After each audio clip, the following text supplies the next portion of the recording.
Assalamualaikum warahmatullahi wabarakatuh. Seperti yang kita tahu, iblis sangat rajin dan sabar dalam menggoda manusia, menggoda dalam hal ibadah, keimanan, dan lain sebagainya. Di dalam Al-Quran, Allah Subhanahu wa Ta'ala telah berfirman, "Wahai sekalian manusia, makanlah dari yang halal lagi baik, dari apa yang kami rezekikan kepada kalian di bumi, dan janganlah kalian mengikuti langkah-langkah dari syaitan, karena sesungguhnya syaitan itu adalah musuh bagi kalian yang paling nyata." Dan Allah Subhanahu wa Ta'ala juga berfirman, "Syaitan akan memerintah kepada kalian untuk melakukan hal buruk, kefasikan, dan menyuruh untuk mengatakan tentang Allah sesuatu yang kalian tidak mengetahuinya." Dari ayat-ayat ini jelas sekali bahwa siapakah sebenarnya musuh kita. Musuh kita yang paling nyata adalah syaitan. Abu Hurairah radhiyallahu anhu pernah mengatakan, "Tidak ada satupun dari anak-anak Adam saat dilahirkan kecuali akan disentuh oleh syaitan." Maksudnya, setiap bayi yang lahir ke dunia, maka akan ditusuk lambung si bayi tersebut oleh syaitan, sehingga dia pun akan menangis karena sentuhan syaitan tersebut, kecuali Maryam dan putranya. Yang dimaksud adalah Isa ibnu Maryam.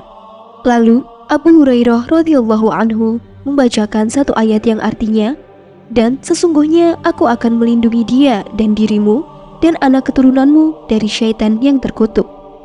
Syaitan pernah berjanji di hadapan Allah Subhanahu wa Ta'ala akan mengganggu dan menggoda anak Adam kemanapun mereka pergi. Allah Subhanahu wa Ta'ala menggambarkan permusuhan syaitan, dan syaitan pun mengatakan, "Ya Rob, sungguh aku akan menyesatkan mereka Bani Adam dari jalanmu yang lurus. Kemudian aku akan datang di hadapan mereka, dari depan mereka, dari belakang, kanan dan kiri mereka, dan engkau pun akan mendapati kebanyakan dari mereka tidak bersyukur atas nikmat yang engkau berikan." Maka setan pun akan berusaha dengan berbagai macam cara untuk menggoda Bani Adam, mulai dari akidahnya dirusak, sebagaimana yang terdapat dalam hadis Abu Hurairah radhiyallahu anhu yang berisi, "Setan akan datang kepada seorang hamba dan memberikan was-was lalu mengatakan, 'Siapakah yang menciptakan makhluk ini? Siapakah yang menciptakan makhluk itu?' Sampai terakhir pertanyaannya, 'Siapa yang menciptakan Rabbmu?' Jadi dia berusaha untuk menggoda Bani Adam dengan tujuan untuk menghancurkan iman dan akidah kita Bani Adam. Kadang-kadang setan juga masuk dalam ibadah kita supaya merusak kekhusyuan kita dalam beribadah. Sebagaimana hadis yang ma'ruf dari Utsman ibnu Abi As radhiyallahu anhu. Pernah juga Nabi Muhammad SAW ditanya oleh seseorang, "Ya Rasulullah, sesungguhnya syaitan telah menggangguku dan sholatku dan juga bacaanku." Lalu Rasulullah SAW pun menjawab, "Iya, itulah syaitan yang dikenal dengan sebutan syaitan khinzib. Apabila engkau merasakan khinzib, maka hendaklah kau bertawuz kepada Allah Subhanahu wa Ta'ala dan meludahlah ke arah kiri sebanyak 3 kali. Maksudnya, meludah di sini adalah meludah yang tanpa mengeluarkan air ludah. Lihat bagaimana syaitan hendak mengganggu ibadah seorang hamba. Termasuk juga dalam konteks keluarga. Dan Rasulullah SAW pernah mengatakan, iblis ini memiliki istana di tengah lautan. Kemudian dia akan mengerahkan segenap pasukannya, dan yang paling besar fitnahnya dari syaitan itu adalah yang berhasil mencerai-beraikan rumah tangga manusia. Sehingga ketika syaitan itu mengatakan, "Aku telah berhasil menceraikan si fulan dan si fulan," maka iblis akan berdiri dan mengatakan, "Sebaik-baiknya tentara dirimu, sebaik-baiknya tentara dirimu, sebaik-baiknya tentara dirimu." Kemudian iblis pun berdiri dan meletakkan piala di atas kepala tentaranya itu. Ini artinya syaitan akan datang dari arah mana saja. Dia akan masuk ke rumah kaum muslimin, dia akan masuk ketika kita sedang makan, dia akan masuk ketika kita marah, dia akan masuk ketika kita akan melakukan kebaikan. Syaitan juga akan datang kepada orang-orang yang bersedekah dengan mengatakan, "Jangan bersedekah, nanti engkau fakir," dan memerintahkan untuk berbuat fasik. Juga termasuk syaitan akan hadir kepada orang yang sedang sakaratul maut. Saat-saat detik sakaratul maut adalah detik-detik di mana seorang hamba menentukan apakah dia meninggal dalam keadaan su'ul khotimah atau sebaliknya, meninggal dengan keadaan husnul khotimah atau meninggal dengan keadaan yang baik. Dari sinilah kenapa Allah Subhanahu wa Ta'ala mengajarkan kepada kita satu doa yang sering kita baca, yaitu Rabbana la tuzigh qulubana ba'da idh hadaitana wa hab lana min ladunka rahmah innaka antal wahhab. Yang artinya, ya Rabb, jangan kau palingkan hati kami, jangan kau sesatkan hati kami setelah kau berikan hidayah kepada kami. Karena dalam sebuah atsar, ketika syaitan melihat muslim yang sedang sakaratul maut, maka dia akan mengerahkan pasukannya, akan mengerahkan seluruh daya upayanya supaya orang yang sedang sakaratul maut itu meninggal bukan di atas agama Islam. Al-Imam Al-Qurtubi dalam kitabnya menyebutkan satu riwayat, seorang hamba di saat detik-detik kematiannya, maka syaitan akan tasyakul dalam bayang-bayang hamba yang sedang sakaratul maut, seolah dia adalah ibunya, ibu yang sudah meninggal bertahun-tahun lalu. Tapi syaitan akan berubah wujud menjadi ibunya di sakaratul maut seorang hamba tersebut, sebagaimana perintah Nabi Muhammad SAW. Barang siapa yang akhir ucapannya La ilaha illallah, maka dipastikan dia akan masuk surga. Maka dari itu Rasul pun mengatakan, tuntunlah kepada orang-orang yang sedang sakaratul maut dengan kalimat La ilaha illallah. Kalau kemudian syaitan mengajak agar orang yang sedang sakaratul maut untuk beragama Yahudi, maka langsung dia mengatakan La ilaha illallah. Tidak ada sesembahan yang berhak disembah kecuali Allah Subhanahu wa Ta'ala. Maka dia tidak akan berhasil untuk menjadikan orang yang sedang sakaratul maut itu meninggal dalam keadaan su'ul khotimah. Kemudian, syaitan juga bisa berubah wujud menjadi ayahnya yang sudah meninggal, saudaranya, leluhurnya, kerabat dekatnya yang sudah meninggal. Syaitan juga bisa berubah wujud menjadi siapapun agar menyesatkan. Maka dari itu, penting sekali bagi seorang yang sedang sakaratul maut ditalkinkan kalimat La ilaha illallah.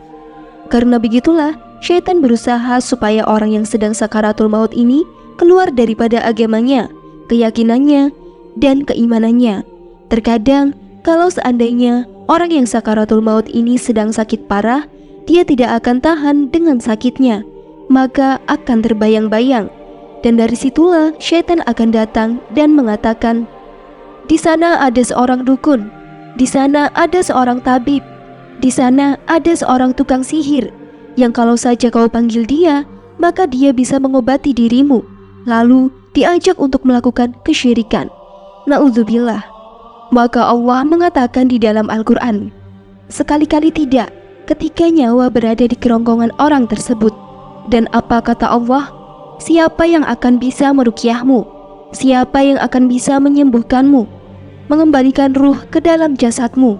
Maka syaitan mengatakan, di sana ada tukang sihir, dukun, dan bisa menyembuhkan penyakitmu.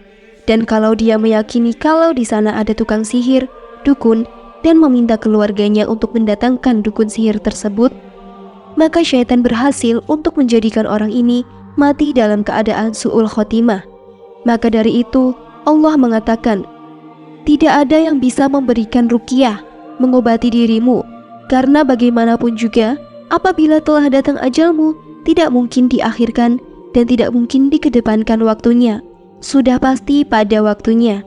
Imam Ahmad Ibnu Hanbal radhiyallahu anhu dan juga disebutkan oleh Al-Imam Al-Qurtubi dalam kitab yang sama, At-Taqdirah, bahwa Imam Ahmad Ibnu Hanbal radhiyallahu anhu pernah suatu ketika saat detik-detik sakaratul mautnya, terkadang dia pingsan, terkadang dia sadar. Saat pingsannya, terkadang dia mengigau dan mengatakan, La bad'u, la bad'u, la bad'u.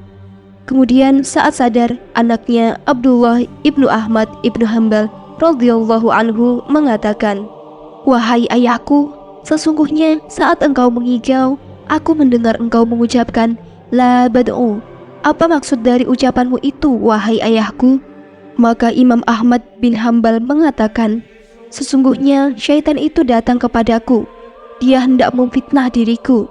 Dibuatnya aku supaya takjub dengan amalan-amalanku, supaya sombong dengan amalanku.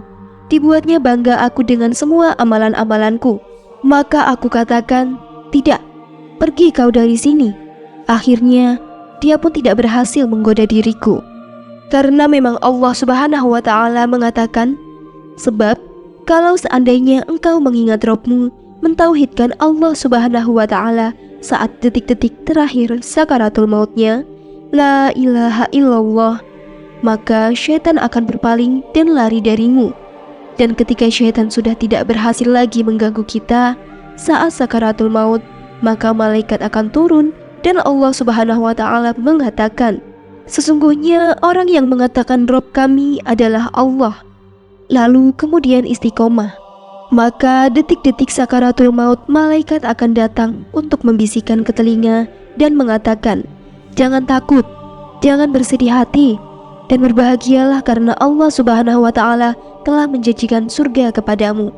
Kami wali-wali kalian dalam kehidupan dunia dan kehidupan akhirat. Selama dalam hidupmu engkau tidak pernah meninggalkan sholat, zakat, puasa, haji, ibadah, maka detik-detik sakaratul maut pun Allah Subhanahu wa Ta'ala akan mudahkan bagi kita untuk meninggal dalam keadaan husnul khotimah. Maka para salaf menjelaskan, orang-orang yang Allah takdirkan mati dalam posisi su'ul khotimah karena tidak bisa melawan was-was daripada syaitan.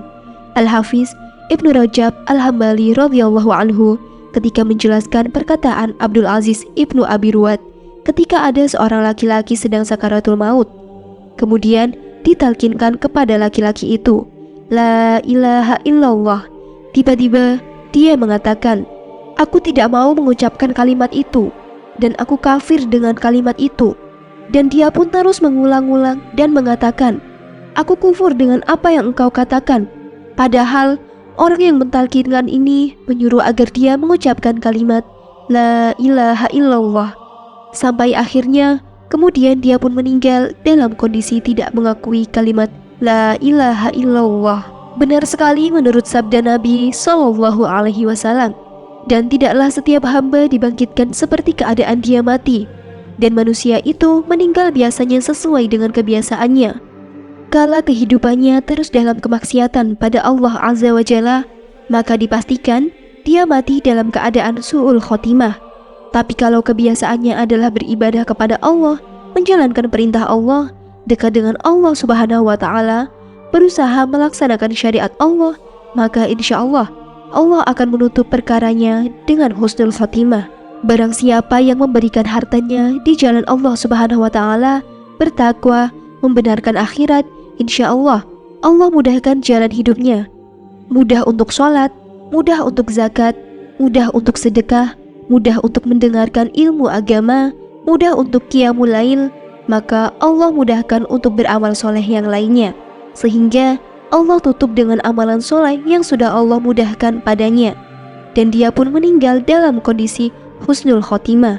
Mudah-mudahan kita semua termasuk orang-orang yang meninggal dalam keadaan husnul khotimah. Wallahu a'lam bishawab. Wassalamualaikum warahmatullahi wabarakatuh.